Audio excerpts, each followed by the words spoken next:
এই সরকার তিনটি তত্ত্বাবধায়ক সরকারের মেয়াদ শেষ করে ফেলেছে, কিন্তু এই মেয়াদে সরকারের নানা ক্ষেত্রে ভূমিকা নিয়ে এক ধরনের মূল্যায়ন চলছে। অন্তর্বর্তী সরকার দায়িত্ব নেওয়ার 8 মাস পার হলো। সিনিয়র সাংবাদিক নুরুল কবির বলছেন, এই সরকার তিনটি তত্ত্বাবধায়ক সরকারের মেয়াদ শেষ করে ফেলেছে, কিন্তু আগের তত্ত্বাবধায়ক সরকার এক মেয়াদে যা করতে পেরেছে, এবার তিনটি তত্ত্বাবধায়ক সরকারের সময় নেওয়া ফেলার পরও তারা আসলে সেরকম কিছু করে দেখাতে পারেনি। আমরাও দেখতে পাচ্ছি এই মেয়াদে সরকারের নানা ক্ষেত্রে ভূমিকা নিয়ে এক ধরনের মূল্যায়ন চলছে। সার্বিক আইনশৃঙ্খলা পরিস্থিতির উন্নয়নে, বাজার ও অর্থনীতি প্রশ্নে, সংস্কার প্রশ্নে, নির্বাচন প্রশ্নে কি ভূমিকা নিল সরকার, এমন নানা ক্ষেত্র ধরে জাতীয় নাগরিক কমিটি দিনব্যাপী একটি পর্যালোচনা করেছে। সেই বিষয়গুলো একটু দেখা জরুরি। সরাসরি তার যে বিষয়গুলো সামনে নিয়ে এসেছে, যার মধ্যে রয়েছে মব ভায়োলেন্স বা দলবদ্ধ সহিংসতার বিষয়টি, শিক্ষার্থী ও বিভিন্ন পেশাজীবীর উপর গণতান্ত্রিক আন্দোলনেও দমন পীড়নের ঘটনা ঘটেছে, কৃষক শ্রমিকের সঙ্গেও অন্তর্বর্তী সরকারের আচরণ বৈরী, জানা অজানা বিভিন্ন ধরনের গোষ্ঠীর প্রভাব এখনও আদালত অঙ্গনে দেখা যাচ্ছে, এবং সর্বোপরি রমজানে খাদ্যদ্রব্যের দাম কম থাকলেও বাজার আবারও অস্থিতিশীল হয়ে উঠছে। গণতান্ত্রিক অধিকার হরণ ও মত প্রকাশের স্বাধীনতা বিরোধী যে কোনো পদক্ষেপের বিরুদ্ধে দাঁড়াতে জুলাই অভ্যুত্থানের পরপর 2024-এর 22 আগস্ট এই কমিটি গঠন করা হয়। সেখানে রয়েছেন শিক্ষক, শিক্ষার্থী, লেখক, সাংবাদিক, শিল্পী, আইনজীবী, চিকিৎসক সহ নানা পেশার মানুষ। অন্তর্বর্তী সরকারের 8 মাস ভূমিকা ও সংস্কার প্রস্তাব নামে তারা একটি গবেষণা করেন। জননিরাপত্তা, সংবিধান, শিক্ষা, দ্রব্যমূল্য, জ্বালানি, শ্রমিক, কৃষকের সংকট সহ প্রায় 13টির মতো বিষয় তারা এখানে সামনে এনেছেন। বিচার ব্যবস্থা নিয়ে গত 8 মাসে তাদের গবেষণা বলছে, বিচার বিভাগ তার কাঙ্ক্ষিত স্বাধীনতা পায়নি। কোনো না কোনো গোষ্ঠী এখনও এর ওপর প্রভাব বিস্তারের প্রমাণ পাওয়া যাচ্ছে। শিক্ষার বিষয়ে ঢাকা বিশ্ববিদ্যালয়ের সহযোগী অধ্যাপক সামিনা লুৎফা সেই আয়োজনে বলেছেন, এখনও শিক্ষাকে মৌলিক অধিকার হিসেবে সংবিধানে স্বীকৃতি দেওয়া যায়নি। তিনি শিক্ষা বাজেট বাড়ানো, শিক্ষা প্রতিষ্ঠানের ছাত্র সংসদ চালু, ভিসির ক্ষমতা নিয়ন্ত্রণ এবং দরিদ্রদের জন্য উচ্চশিক্ষা উন্মুক্ত করার মতো দাবি জানিয়েছেন। গণতান্ত্রিক অধিকার কমিটি মনে করে, শিক্ষাক্ষেত্রে গণতান্ত্রিক পরিবেশ ফিরিয়ে আনতে হবে এবং বিশ্ববিদ্যালয়গুলোকে ছাত্র রাজনীতির নামে মব, দখল ও পরিচয়বাদী বিভাজন থেকে মুক্ত হতে হবে।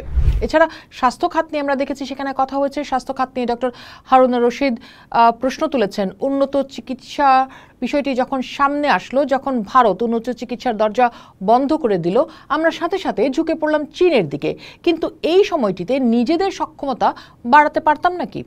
একই সাথে এই খাতের বাজেট দুর্নীতি কমানো নিয়েও কোনো পরিষ্কার পরিকল্পনা এই সরকারের আমলে দেখা যায়নি বলে তাদের গবেষণা বলছে। দ্রব্যমূল্য নিয়ন্ত্রণে সরকারকে সফল বলতে রাজি নয় গণতান্ত্রিক নাগরিক কমিটি। এই প্রসঙ্গে বক্তব্য রাখতে যেয়ে অধ্যাপক মুশাহিদা সুলতানা ঋতু বলেছেন, বাজার এখনও অস্থির, সংস্কার এখানেও অনুপস্থিত। বাজার কাঠামোর মৌলিক সংস্কার ও কর ফাঁকি বন্ধের কোনো দৃশ্যমান উদ্যোগ এখনও দেখা যায়নি। গণতান্ত্রিক অধিকার কমিটি মনে করে, সামাজিক নিরাপত্তা কর্মসূচি ছাড়া দরিদ্র জনগোষ্ঠীর দুর্দশা কমবে না। সেই প্রসঙ্গ টেনে গবেষক মাহা মির্জা বলেছেন, কৃষক শ্রমিকের প্রতি অবহেলা ও বৈরী আচরণ এখনও বর্তমান। কৃষকের দুর্দশা আজও কাটেনি। সরকার কৃষক শ্রমিক স্বার্থে তেমন কিছুই করছে না। এই সরকারকে কৃষক শ্রমিকদের স্বার্থ রক্ষায় পেঁয়াজ মৌসুমে আমদানি বন্ধ রাখা, খাদ্যপণ্যের পাইকারি বাজারে নজরদারি বাড়ানো এবং ধান সংগ্রহের লক্ষ্যমাত্রা বাড়ানোর সুপারিশ এসেছে সেই কমিটি থেকে।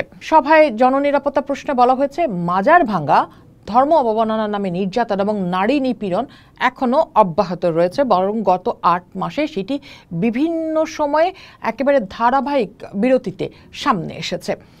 ছাত্রনেতা বাকিবিল্লাহ সেখানে বলেছেন, মব ভায়োলেন্স এখনও বিভিন্ন মাত্রায় জারি আছে। নারী অধিকার কর্মী ফেরদৌসারা রুমি বলেছেন, নারীদের উপর সহিংসতা বেড়েছে এবং সংস্কার কমিশনের সুপারিশ বাস্তবায়ন নিয়ে অনিশ্চয়তা রয়েছে। হেমা চাকমা বলেছেন, পাহাড় ও সমতলের মানুষের সমান অধিকার এখনও নিশ্চিত হয়নি। আমরা যদি সবগুলো কথাকে একটা কনক্লুশনের মতো জায়গায় নিয়ে আসি, সেখানে দেখতে পাই সভাপতির বক্তৃতায় অধ্যাপক আনু মোহাম্মদ বলেছেন, সংস্কার নিয়ে অন্তর্বর্তী সরকার এক ধরনের কালক্ষেপণ করছে। তিনি প্রশ্ন তুলেছেন, সরকারের ভেতর থেকে ধর্মনিরপেক্ষতা, ফেসিবাদী শাসনের ভিত্তি কায়েম করেছে এমন মন্তব্য যারা করছেন সেটা অত্যন্ত বিপজ্জনক। কারণ তিনি বলছেন, আওয়ামী লীগ শাসনামলে যে ফেসিবাদ হয়েছে সেটা ধর্ম নিরপেক্ষতার ভেতর দিয়ে নয়, বরং এর সঙ্গে প্রতারণা যুক্ত হয়েছে।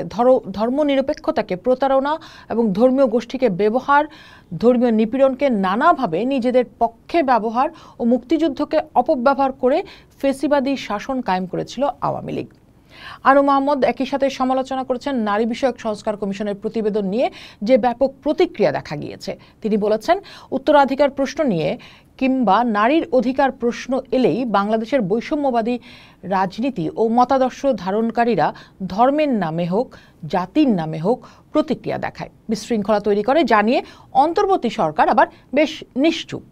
সংবিধানের মূলনীতি থেকে ধর্মনিরপেক্ষতা বাদ দিয়ে বহুত্ববাদ অন্তর্ভুক্ত করার সুপারিশের কঠোর সমালোচনা করে জাহাঙ্গীরনগর বিশ্ববিদ্যালয়ের সাবেক এই অধ্যাপক বলেছেন, ধর্মনিরপেক্ষতা বাদ দিলে বহুত্ববাদ কি করে হয়? কারণ ধর্মনিরপেক্ষতা মানেই যে রাষ্ট্র সব ধর্মের ব্যাপারে নিরপেক্ষ থাকবে। কোনো ধর্মের ব্যাপারে পক্ষপাত থাকলে তো বহুত্ববাদ কি করে হয়? গণতান্ত্রিক অধিকার কমিটির মূল্যায়ন স্পষ্ট যে অন্তর্বর্তী সরকারের শাসনে কাঙ্ক্ষিত সংস্কার দৃশ্যমান নয়। বাজার, শিক্ষা, বিচার, স্বাস্থ্য সবখানে পুরনো সংকট নতুন রূপে রয়ে গেছে, আর গণতন্ত্রের স্বপ্ন আজও ঝাপসা। পোস্ট দেখুন, করুন, ভাবুন। পোস্টের সাথেই থাকুন।